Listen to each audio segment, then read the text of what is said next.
Hello, welcome to the Theology Pugcast. It's great to have you here for this episode. I'm C.R. Wiley. I'm a pastor, and I serve a church in the Pacific Northwest. I've written lots of stuff. I am a senior editor for Touchstone Magazine, and I have written a book recently called In the House of Tom Bombadil. But enough about me. How about you, Glenn? I'm Glenn Sunshine, retired history professor, ministry associate at Reflections Ministries, senior fellow at the Colson Center for Christian Worldview, freelance teacher, speaker, writer, all kinds of stuff. All right, Tom. I'm Tom Price. I teach theology and ethics. One of the places is Gordon Conwell Theological Seminary, and do a bunch of other things too. I won't go through the list, but theology is my main preoccupation. So we are just the three of us today, and it's my day.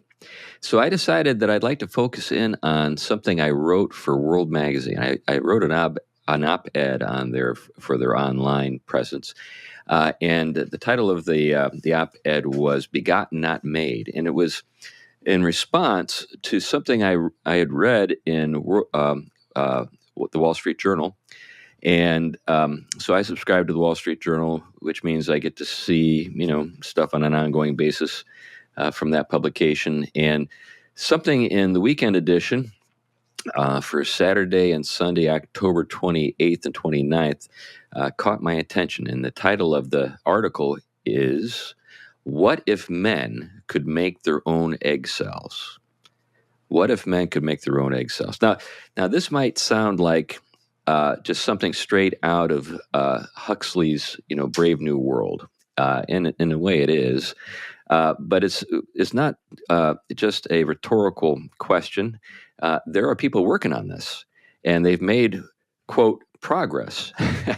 There are actually scientists who have managed to turn the skin cells of male mice into eggs. Or I don't know how they did this, but basically we're talking about bioengineering, and have been able to fertilize them. And now we have mice that were produced without the presence or participation of a female mouse.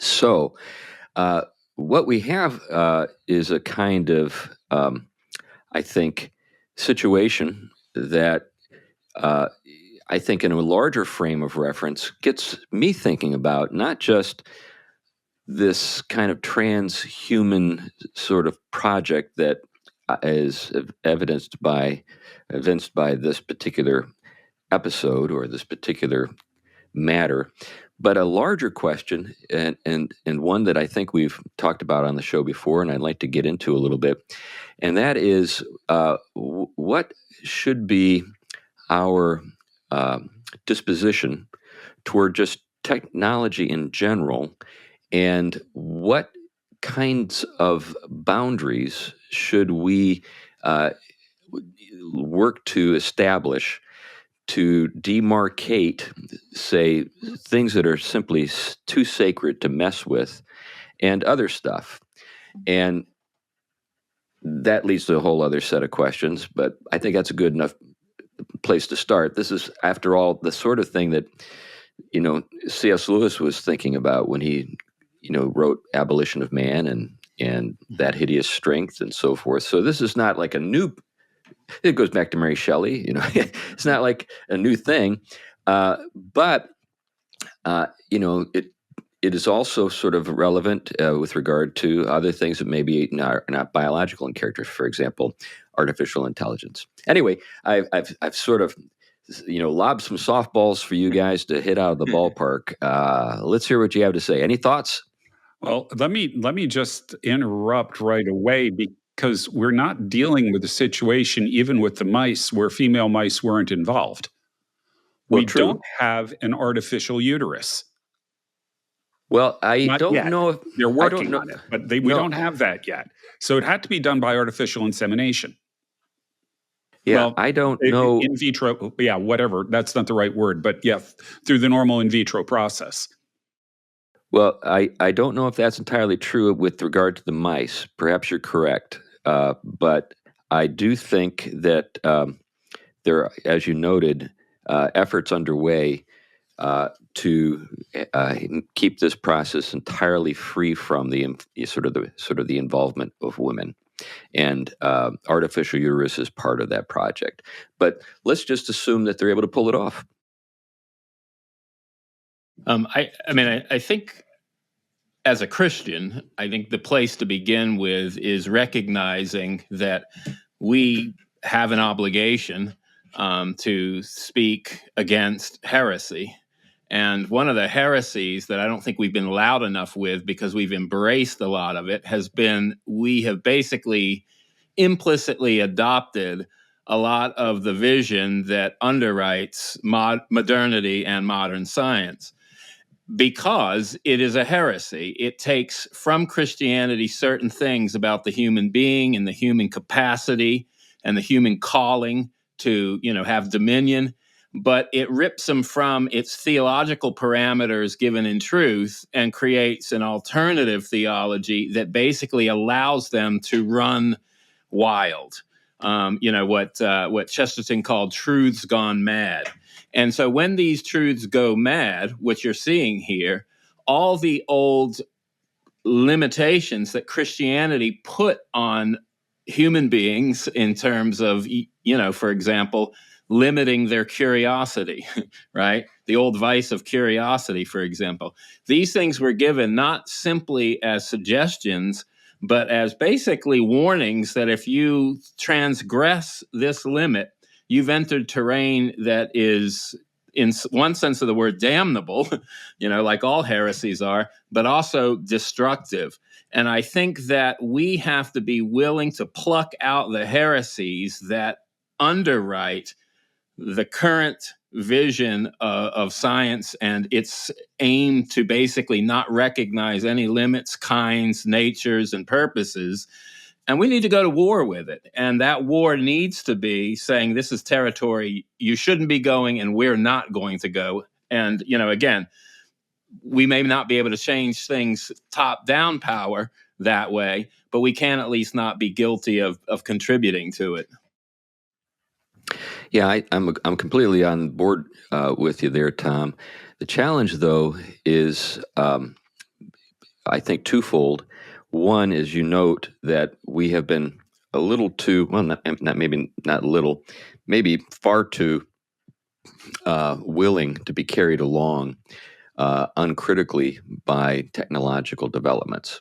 There's a kind of technophilia that you find in some parts of the Christian world, where every sort of development is even evidence of the near arrival of the Perusia.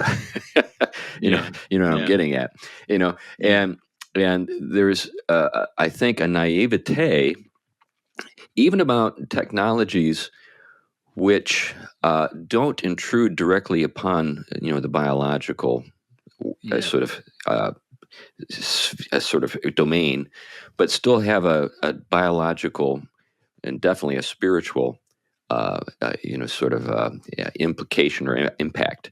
An example would be smartphones. Smartphones do have an influence on the way our brains work. So it's not as though because it's outside of my body, it doesn't have an influence on my body. It does. And we know that, for example, these people in Silicon Valley are pretty unprincipled in terms of how they go about developing the technologies to hook people. We've got the documentation on that. We know that young teenage girls in particular are harmed by this stuff. And it doesn't seem to make a difference, even in the Christian community, even among people who ought to know better.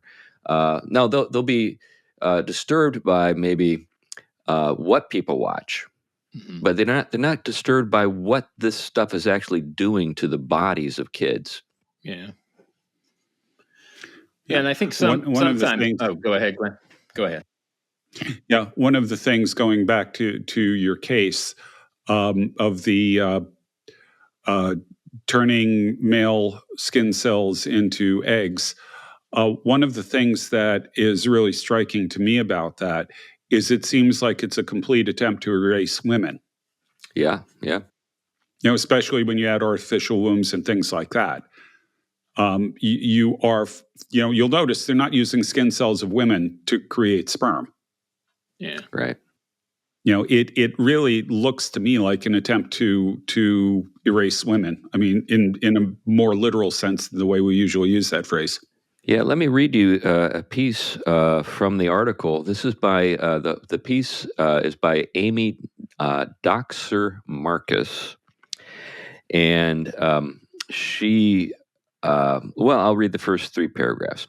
The Japanese biologist Katasuhiko Hayashi, I think that's how it's pronounced, said earlier this year that he believes it'll be possible to create a human egg from skin cells within a decade. He and his colleagues have already turned skin cells from male mice into mouse eggs and used them to breed baby mice. Matt Krysilov, executive officer of Conception Biosciences, has dozens of scientists working at a lab in Berkeley, California, of course, trying to make eggs outside ovaries. Such a technique could allow women to have biological children later in life. So there's your wedge. Krysilov, who is gay, says the technology known as in vitro gametogenesis, I think that's how it's pronounced, or gametogenesis, that's probably how it's pronounced, gametogenesis, or IVG, could also help male couples have biological children without anyone else's genes. So to your point, Glenn, this particular scientist has got an agenda directly, along the lines that you have outlined. This guy wants kids without women involved. Yeah, without their genes. Mm-hmm. Again, I don't think they're going to have any objection to implanting this in a woman so that her uterus will gestate it. But that's about it. I agree, but I do know I that. think, again, the artificial uterus is something they are working on. Yeah, they get into that later in the article. So, but you're right. Well, this is an attempt to kind of do around, right? Go ahead, Tom. Yeah. Well, and here again, you have basically the modern religion and its heresy taking a step away from, basically an all-out assault on the created order that Christendom basically, affirmed and tried to enact. And what you have there is the leveling of kinds and differences and flattening them. And basically, you saw it, of course, earlier generations with, basically the sexes are equal, right? No difference ultimately, and they should be open to all avenues and access of power, nothing limiting them. But then you have that same drive towards the flattening of basically family structure. So now you can have any lifestyle and any kind of arrangement should be equally valued because we are self-determining these and we are self-determining agents, and that is what is God in all of this. And so now we have the sciences increasingly being able for us not to be limited by nature or civilizational pushback, and we are allowed to actually enact those fantasies in reality in some way. And so this is what you're getting. You're getting the kind of outflow consequences of those initial heretical moves and the view of the human that went with it. So I'm with you completely, Tom, but here's the challenge. We live in a world where increasingly the argument that you just made falls on deaf ears. Sure. So, basically people say, okay, it's a heresy. Well, I'm a heretic. Big deal. Yeah. Or, are you trying to impose your religion on the rest of us? That kind of thing. Somewhere along the line, the appeal to values have to be tied to some truths. And as Christians, we believe Christian doctrines are, obviously connected to the will and the intentions of the Creator.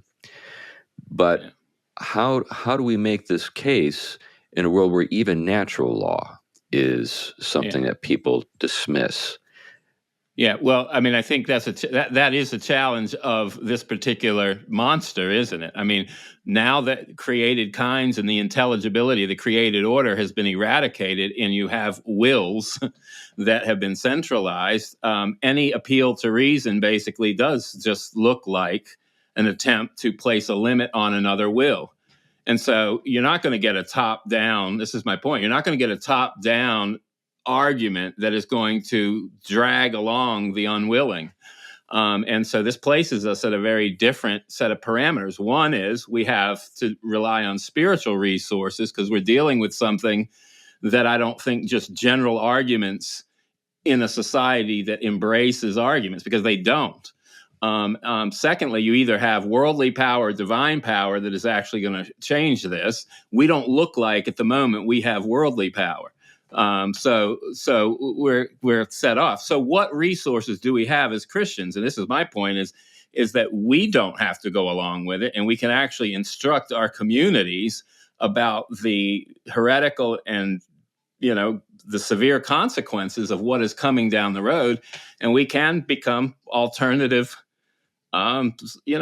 communities that live out the truth at a time when it is fundamentally rejected by everyone else. I don't know what else we fully can do at this point other than be faithful to what we've been given in the deposit that we have, and then explicating it so that we can at least communicate it as best as we can to the society around us, why we don't go along with it, why we draw the lines where we do, why we're not going to be forced into it. Yeah. Well, I'm with you. Again, I'm with you 100%. You got something there, Glenn? Yeah, there are some ways that you can appeal to ethics that are still generally accepted. So, for example, it is considered unethical to do medical experimentation on people without their consent. As soon That as hasn't you prevented anybody. well, yeah, but as soon as you Welcome to start the doing vaccine. things like what we're talking about here, you are functionally conducting experiments on the people you are producing. Well, I agree. So there are ways of working within existing ethical frameworks to, I don't think they'll stop anything, but they may at least introduce a little bit of hesitation. I agree with you. It hasn't really stopped much. Yeah. But I think that that's a route we can use. But essentially, Tom's right. What we have to do is we have to rely on the resources that God has given us, our own teaching and speaking voices, our communities. But along with that, we have to rely on the spiritual resources as well, prayer and the work of the Spirit. Yeah, I'm completely on board. The thing, though, that we need to do as well is count the cost. And I don't think many people are doing much counting, let alone paying. So what I think this presents to us is the prospect of being the neo-Amish. Because there are going to be more and more people who avail themselves of these technologies that we cannot reconcile with the Christian faith. Even in the most, sort of technophiliac way, So the people I know who are just really enthusiasts for technology never really think about how it sort of biologically it sort of impinges upon us.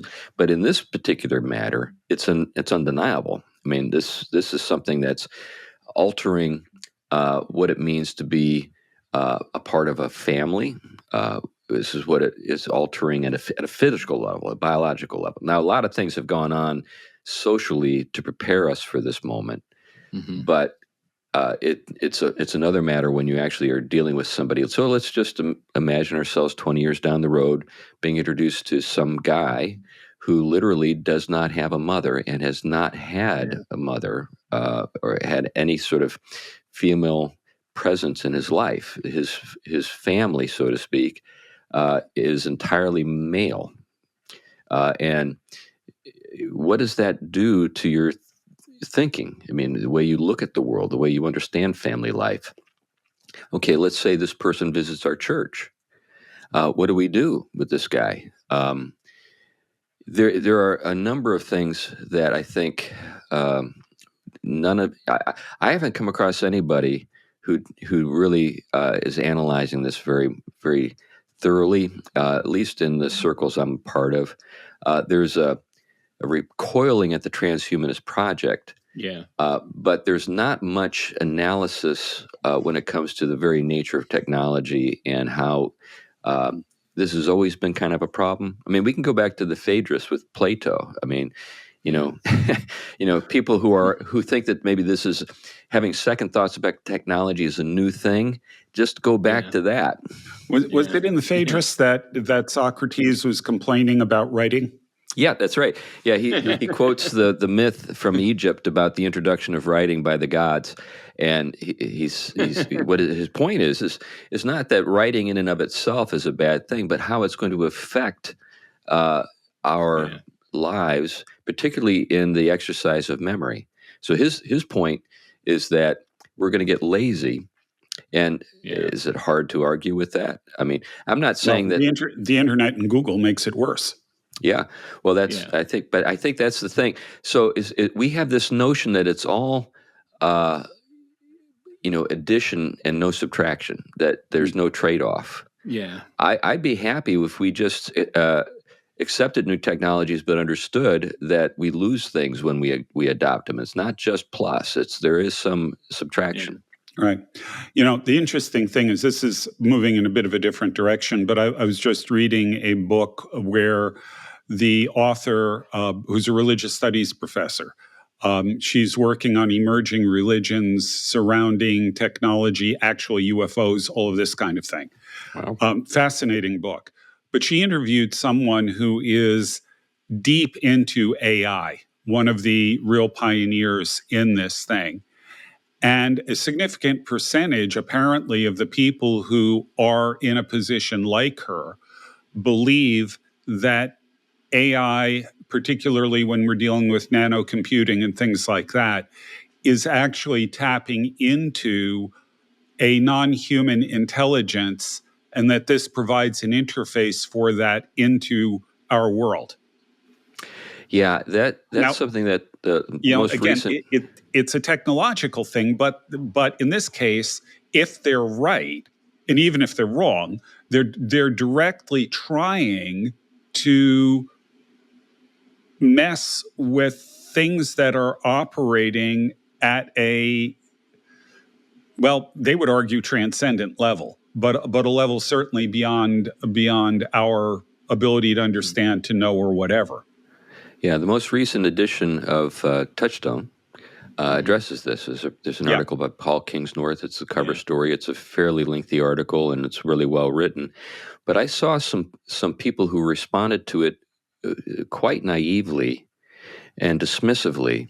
Mm-hmm. They hadn't even read it, for one thing, but they also, I think, failed to appreciate the fact that something may not be what people think it is, but can still have some kind of demonic sort of character.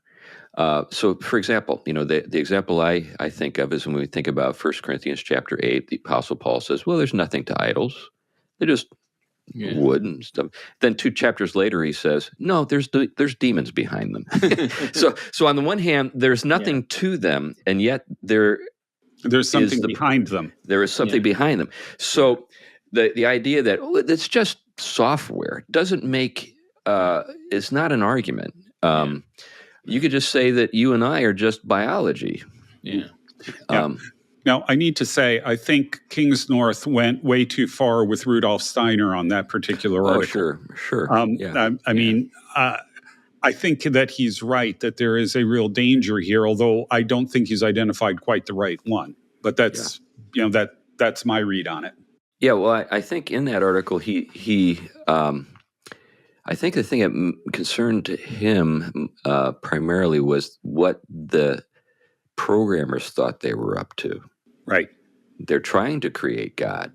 They really do have theological a theological understanding of the project. Yeah. Right. Well, and I think this takes it back to when Christianity entered the scene, it understood fundamentally, especially you see it in the baptismal liturgy, that when you are baptized in the name of Christ, you are not placed into a world that is value neutral. You are placed into a world in which you are to go to battle, and you went to battle against the ancient order, which was bound up with the gods, right? And now here in this name, modernity basically did the same thing. It mimicked Christianity, and postmodernity likewise, in going to war against, quote unquote, the Christian God and Christianity and its impact on things. So technology has, and again, I can sever out technology in a neutral sense in terms of the way we all benefit from it, from the motivations that underwrite the science and its aims. And those things have not been weaned off those rejections of Christianity. And so territory is wide open for the demonic, and the return of the strong gods, but coming back sevenfold, if you will. And that's what we're seeing. We're seeing that sort of sevenfold return after Christianity came and swept the house clean, if you will. And that's what we're having to contend with. So to point out, I think both of you do well, the spiritual nature of this cannot be stressed enough. I think that is really what we're dealing with in full. And there is something very, very directly demonic in the kinds of biological experimentation they're trying to do that Chris jumped off of. I mean, we have to recognize that this isn't just about technology. It's not even about the autonomous will. It's about the spiritual forces of wickedness in the heavenly places, the prince of the power of the air, and all of that is very deliberately working through humanity to undermine God's good design. Right. I think, it's worth considering Jacques Ellul and his arguments in this particular respect, because Ellul noted in, I think it's Technological Society, and then also in his work on the city, that essentially technique and technology obviously have a common root. In other words, there's an effort that we are engaged in when we use techniques to get things that we want from people. So like, you can sales techniques, for example, you can learn, what are the best approaches to get people to buy whatever you're selling. And some of that has infiltrated the church. We've talked a little bit about the church growth movement, but a lot of the church growth movement is focused on technique. Now, that doesn't mean that there aren't, things that we're supposed to do. I mean, obviously prayer, evangelizing, these things are, in a certain sense, things that we can understand as techniques. But at least with those things, what we're doing is we're appealing to the Creator, and we're trying to speak, and repeat what the Creator has declared, and not just take matters up into our own hands and kind of manage things into a state that we'd like to see come about. And the line of demarcation between technique and sort of, scientific management and scientific management theory and actually, creating machines to do stuff is not so great. It's not, the difference is not as big as we maybe would like to think. And one of the things that Ellul does, particularly as he's reflecting on the origins of the city, who's the first city builder? Remember? Cain. And all of the arts are the works of his children.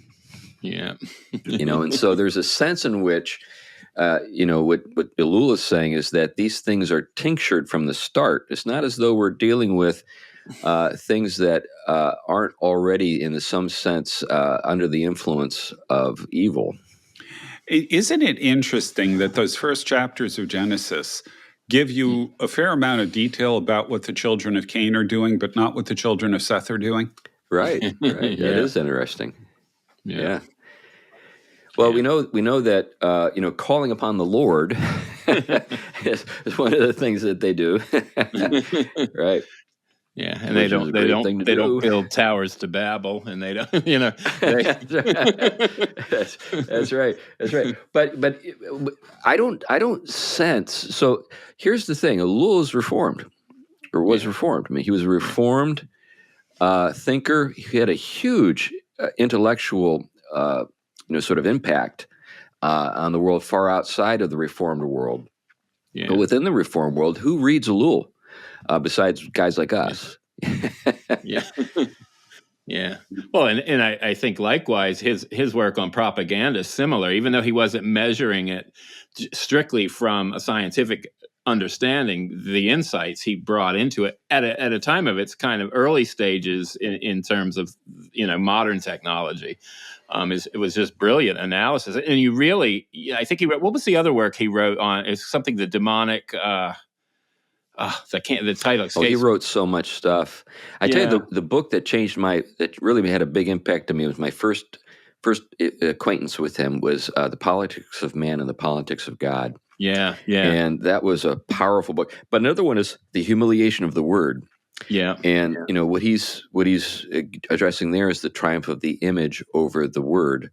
Yeah. And he's making a case for the word, as a good Reformed theologian should. And when did he write that? Back in the 70s? Yeah, I think the 70s or 60s. Yeah. I mean, so imagine what he would have to say about now. I know. He saw it coming. I can say that. Yeah, well, the book I'm referring to was The New Demons. I mean, that he was kind of seeing what he was seeing it, and he was labeling it correctly. Yeah.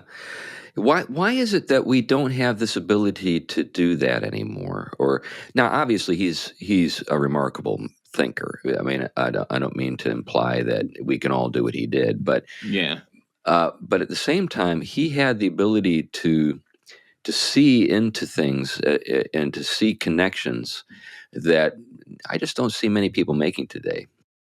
I think the key is that he asked questions. And we don't. We just simply look at what's here, and we just sort of assume this is the way it should be. And he had the rare ability, I think, to look at the world around him and ask the question: is this right? Is this good? Where does this lead? And so on. It's kind of an odd one, but in terms of technology, I'm reminded of Rock Island from The Music Man. It's the opening almost rap piece. And it's a bunch of traveling salesmen talking about the problems of traveling salesmen. You can't, it's just so much harder. And one of them says, it's the Model T Ford made the trouble, made the people want to go, want to get up and go 7, 8, 9, 10, 12, 14, 22, 23 miles to the county seat. Who wants to patronize a little bitty 2x4 kind of store anymore? Right. So what they saw now that it's kind of a silly example, but the guy said, look, in essence, what the guy's argument was, as soon as you get the car, this way of life changes. Yeah. And it makes it really hard for the people who are in that profession to do what they do. Now, let's take that and extend it one step further. What does it do to the local church? Right. We no longer live, most of us are no longer living in situations where there is a neighborhood parish that everybody goes to. Yeah. Right. Yeah. Yeah, that's the thing. So, like in my church, and we've got people who drive 45 minutes to be with us, or even more. And, and we think of that as normal. And the question is, what does it do to the church's community? We don't ask the question. And I think that's the thing. So to kind of put this, so some listeners out there who may be more technophiliacs than technophobes, let me just assure you, I think of myself as a techno-realist. I'm not like anti-tech. I'm not not a Luddite. I just don't want to be naive. I just don't want to be a guy who just thinks every new thing is like the greatest, and we just need to alter our lives and incorporate this new thing into our lives and alter our lives without even thinking. Yeah. To me, that's just, it's thoughtless. And we need to think about trade-offs. So, here's an example. I love air conditioning. I think air conditioning is absolutely great. Yeah. I can't imagine a life without air conditioning. Yeah. But once upon a time, there was no air conditioning. And what did people do? Yeah. Well, before air conditioning, they sat out on the porch in the evening as the house cooled down. And the porches were set up in such a way that you could see your neighbor and say, "Hey, neighbor." Yeah. And what it did is this discomfort forced people into situations where they were more convivial. They were outside, they were hanging out at night, watching, the stars come out, watching the lightning bugs, sitting around drinking iced tea or cold beer or whatever on the front porch, and just, and there was no television, screen. There was just the darkness and the cool air and trying to get some relief from the heat of the day. Yeah. Now, is it, a net plus that we have air conditioning? I'd say yes. But can we at least admit that we lost something in the process? Yeah. Well, and I think there are rapid losses as we see rapid developments in technology to where we don't even have the ability to digest all the things going on. That's one side of it. And I think there are some things, like you say, that we all kind of have taken for granted all of our lives, that was a radical disruption in, say, my grandparents' life, and they saw that maybe worried about what was coming later. But I think one of the things you notice now is at least those technologies, and they did do damage and they do have their side effects, but at least they were governed still by a modernity that still had limits that it did hang on to from the Christian vision. As postmodernity and nihilism take over, you basically have all the kind of areas that were once definable no longer definable. The difference between male and female, gone. The difference between, what characterizes a family, gone. What characterizes a normal relationship, gone. Now procreation can be done completely, basically now we can move it outside of the human beings altogether, gone. So our reference points that God gave us to have proper identities as the creatures we are and relate to each other in healthy ways are now being eroded, if not, taken away by this. And so technology is just steamrolling in directions, I think, that even, the air conditioning and things like that, even though they came with consequences and they helped create this condition, didn't quite step up to what we're dealing with now. Yep. Well, I guess the thing I'd like to do at this point is, I think we've thought a little bit about, okay, there should be some boundaries, and we might not be able to make a case to our unbelieving neighbors when it comes to where the boundary should lie. How do we make the case even in our churches when we have so many who are unwilling to even pay a price that our ancestors would have thought of as being just a normal consequence of becoming a Christian? So, for example, I was listening to Meg Besham yesterday on another podcast, and she's got a book that she's got coming out. And one of the themes, I believe, in that book has to do with how the LGBTQ kind of tsunami has swept over the church and swept away people like, Andy Stanley and other people that we, maybe thought would have the resources to resist, and they're not. They're just basically trying to massage things in such a way that they can kind of hold their institutions together, but at the same time accommodate everything that's coming along. How do we make a case with, say, this particular phenomenon, the LGBTQ thing? We're in some sense, I think, failing to. My old denomination, I I saw that they didn't have the resources to resist the pressure that I knew was coming, but the pressure that has sort of been exercised here is even greater than I anticipated, and it's sweeping away some things that I thought would be able to like withstand the pressure. I mean, let's just take a look at what's going on in Catholicism. All my Catholic friends feel like this current Pope has just betrayed the faith. Yeah. Now they're conflicted because on the one hand they have a strong commitment to sort of orthodox understandings of sexuality, and at the same time, their very church, is defined by its fidelity to the Pope, and so they're torn. Yeah. But if Catholicism, this enormous and ancient institution, is capitulating, what about little Bob and his Bible study down the street? you know what I'm getting at? Yeah. In some ways, it may be easier for Bob for Bob than for the church, because he isn't a big institution and he isn't subject to the same kinds of pressures. But if you go, instead of Bob in his Bible study, to Pastor Peter in his pulpit, I like the alliteration there.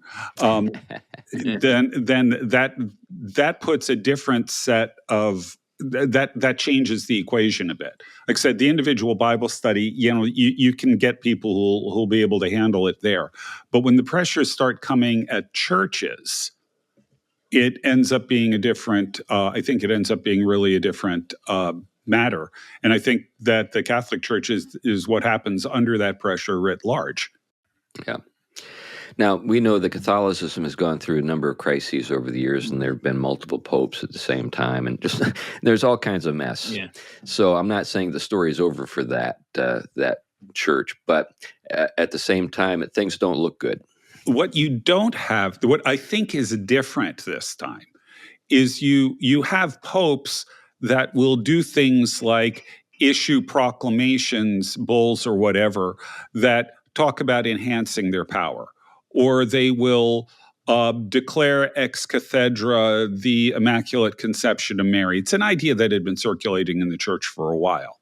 What you don't see, and what you're seeing now, is the Pope backing a complete rewriting of the historic theological understanding of sexuality and sexual ethics. That suddenly it's not just adding new things into the mix, it's changing the faith that the Catholic Church has always proclaimed. And I think that's Protestants, a significant difference. And I think Protestants who are sort of, strong in their anti-Catholicism fail to appreciate just how the faithfulness of Catholicism on sort of sexual ethics has helped them for centuries.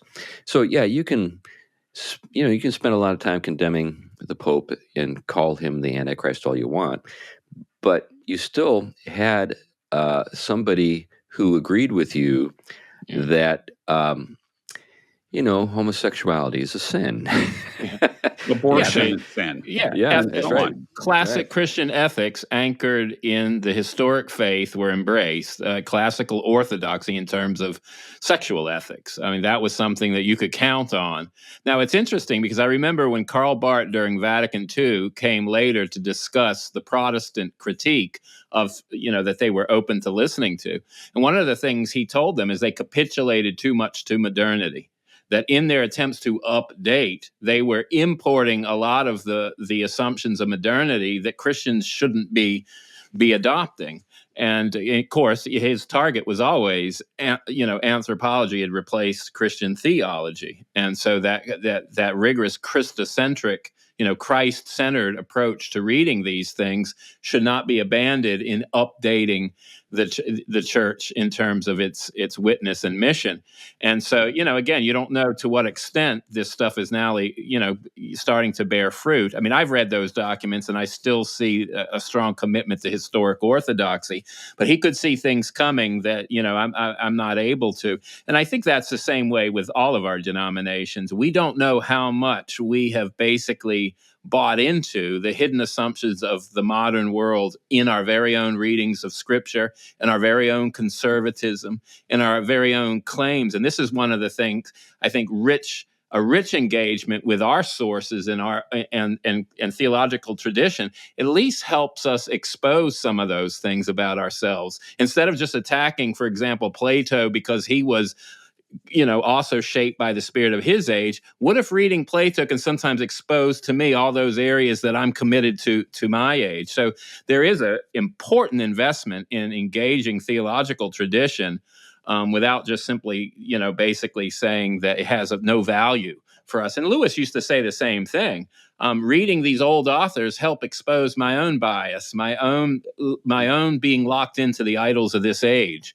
And, especially Scripture, but we even read Scripture as moderns, and we import a lot of the assumptions. And I mean, Andy Stanley is a case in point. You can go from his own father's church to his within a generation, and it's already... Yeah, it's unbelievable. Yeah.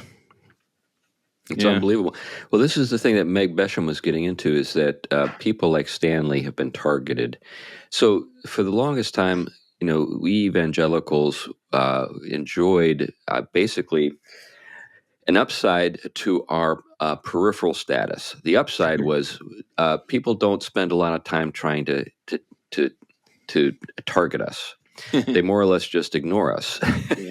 Now they're not content to ignore us. That's right. We're like the last bastion of biblical orthodoxy and biblical sexual ethics that must be brought down. Yeah. And so, she notes in some of her research that, yes, we have been targeted. It's not, you're not imagining things. That's right. There is a lot of money, and there are programs that have been established, and very sophisticated ones, to infiltrate evangelical churches and bring them along. So I remember when I was at Harvard Divinity School, I recall, one of the benefits of being in a place like that is that you get to see kind of the opposition in the raw, so to speak. And I remember reading on a bulletin board, there was going to be a gathering of people. This is in the mid-1990s, a gathering of students to brainstorm on how to penetrate the Southern Baptist Convention. Yeah.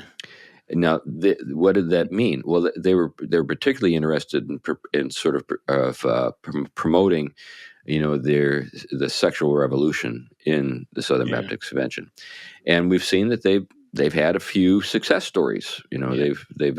So it wasn't as though you're just making it up. Your imaginations run away with you. You're paranoid. No, we really are targeted.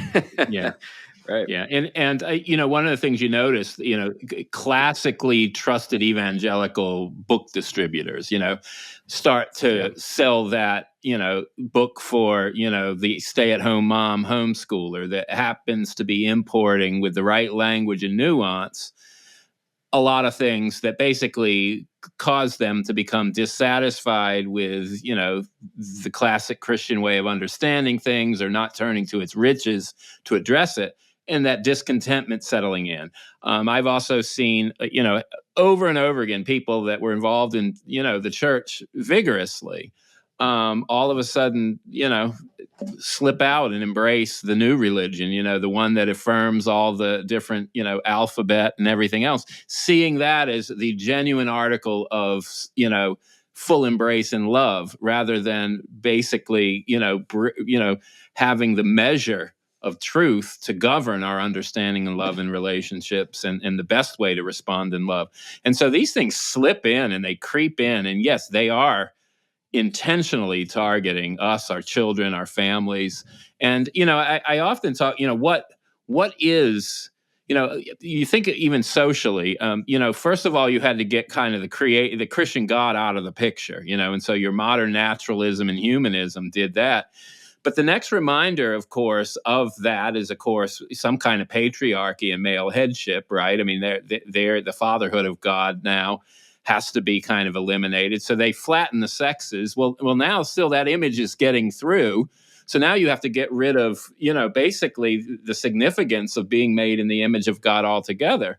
And so humanity becomes a problem itself. We talked about that on the last show. But the children basically being given nothing and literally nothing to put in its place is basically a psychological death sentence on those children, to which we understand now why therapy is to the point where you don't have enough therapists to deal with the issues going on. I mean, just think of what happens if you are an image bearer of God and your principal relationships are the Christian family, if you will, or the God-given created family. If that is your reference point to make the world make sense and all that has been taken out, what do we have there? And that is what our churches are also having to contend with. There's no reference point to help those along that have been hurt by all of this. And it seems like the zealotry of people that are miserable to make everyone else miserable is really what drives their spiritual vision. Yeah. Well, I think that's a very good point. Misery loves company. And what that means is that other miserable people need to be there for me to, find some solace. It goes beyond that. You have to eliminate anybody that is a witness against your sin. Right. Yeah. Yeah. Yeah, I think that's a profound point, Glenn. Now, we've kind of gone a fair distance from, but on the other hand, not the starting point of this conversation. So the starting point was technology and how technology, it has penetrated a boundary that we had assumed it would never need to be reinforced, and that is the distinction between the machine and the human. So now we think of the human being as just another kind of machine. The understanding of the cosmos has now become the understanding of the human. And that's always the way it is. There's going to be some kind of relationship between the big picture and the small picture. They've got to be harmonized. They can't be, there can't be one set of rules for human beings and another set of rules for the cosmos. Basically, it's all, sort of one continuous thing. Which brings me to, I think, a pretty radical proposal. I think that churches need to, and I think leaders and pastors and so forth, need to recover an eye for purpose and a presence in the larger world. I think we give some lip service to that. What I mean by lip service is like when I go outside on a clear night and I see the stars, I feel so much closer to God. That kind of thing. We give lip service to that. But in terms of the courses of our daily lives, we don't actually see purposes in things. We think that we are the ones who impose our purposes on things. And this gets me back to sort of the technological dimension of this. We have a way of thinking about technology as exclusively, human beings imposing their purposes upon a meaningless world. That's essentially it. And I think many Christians think that's really the way it is. Yeah. They don't think that there are intrinsic purposes to things, except when it comes to the family. It's like the family is like this little bubble. And now the bubble has been penetrated. And now they're starting to get a little alarmed because they thought that the bubble would be able to sort of maintain its bubbleness and not be popped by these developments. And now the popping is occurring, and they're capitulating. Rather than recover a larger vision of God's glory in the world, they're actually just going over to the other side. Yeah. Well, that's the thing. We've forgotten our riches. I mean, pure and simple. I mean, when you understand that we have an incomparable understanding of God and reality, who God is, what God is, we tend to think, again, as God is the biggest thing around, that somehow is here to put a stamp on my best life now. That is a cheapened version of the genuine article.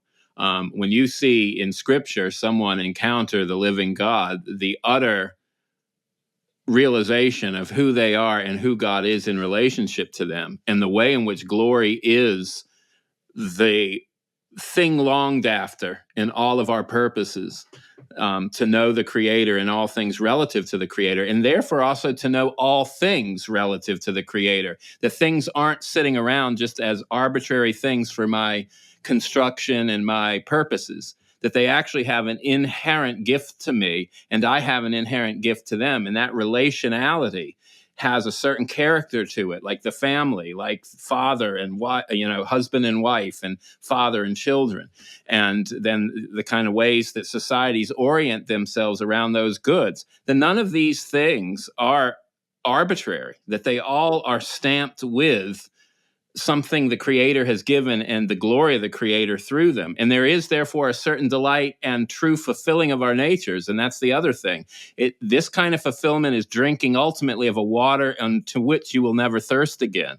And you get tastes of it when you're ordered the right way, with family, with children, with generations, with prosperity the right way. And so these things we do have to highlight. We don't need to run to the other side and think that their cheap substitutes somehow have something better to offer. One thing that occurs to me here is, what you're talking about, Chris, is what amounts to being a sacramental view of the world. And the Orthodox are really good at that.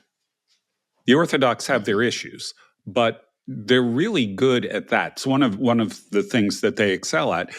And I wonder if that might be part of the explanation for why it is that they have no trouble attracting men, unlike Protestants or Catholics. Yeah, I think that's a good point, Glenn. I think I'd like to tie in Tolkien to this as well. So when we think about, always a good idea. Yeah, that's right. That's right.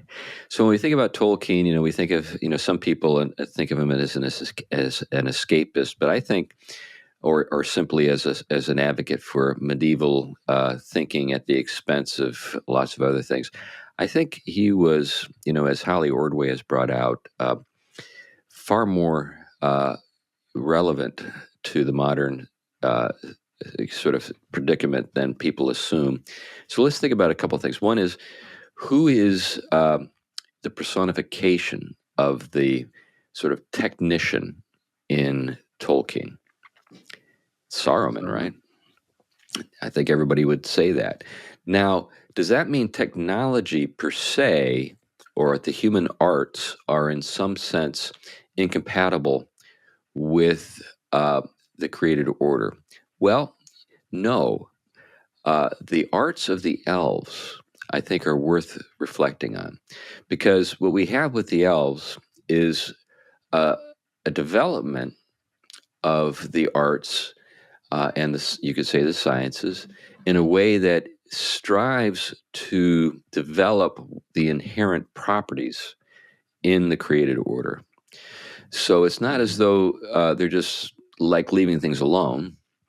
It's not like they're like the Ents who just kind of live and only just kind of let things kind of take their natural courses. The elves are engaged in creating things and preserving things and illuminating things. So I think about Lembas, the way bread of the elves, or you think about the cloaks that the fellowship, the members of the fellowship, received when they were in Lothlorien. There was something about them that was, both beautiful and highly practical. Yeah. In other words, these were technological achievements, you could say. Yeah. But they were achievements that were, in some sense, sort of taking what was potentially present and developing it, as opposed to simply imposing a alien will on things. I want to add in a good word for the dwarves here. Yeah, okay. Because I think one of the most fascinating ecological statements Tolkien makes is when Gimli is describing the caves to Legolas. And actually, I talked about this in an episode several years ago. We were all the way back when we were in the Corner Pug. He talks about how carefully they would work to enhance and open up the beauty of Aglarond, the glittering caves there. Right. And it is an incredible statement about proper development of resources. So, yeah, I think that's right. Long before all of the sort of the greeny people kind of came on the scene. Anyway, we should probably wrap up. We got to that point where we should bring this in to a landing, as I've said a million times. But anyway, thank you for listening to the Theology Pugcast. We appreciate your support, and we encourage you to share this episode. If you have a way to rate the podcast and you like it, particularly if you like us, and you have a way to rate us, we encourage you to do that. We're told, we're not techies, but we're told by people who know about these things that it helps to get the word out. And if you're interested in supporting our work, we do have a Patreon page, and there are a number of people who give on a monthly basis to this effort and support our program, and those gifts are appreciated. Anyway, that's enough for now. Thanks a lot, and bye-bye. Bye-bye.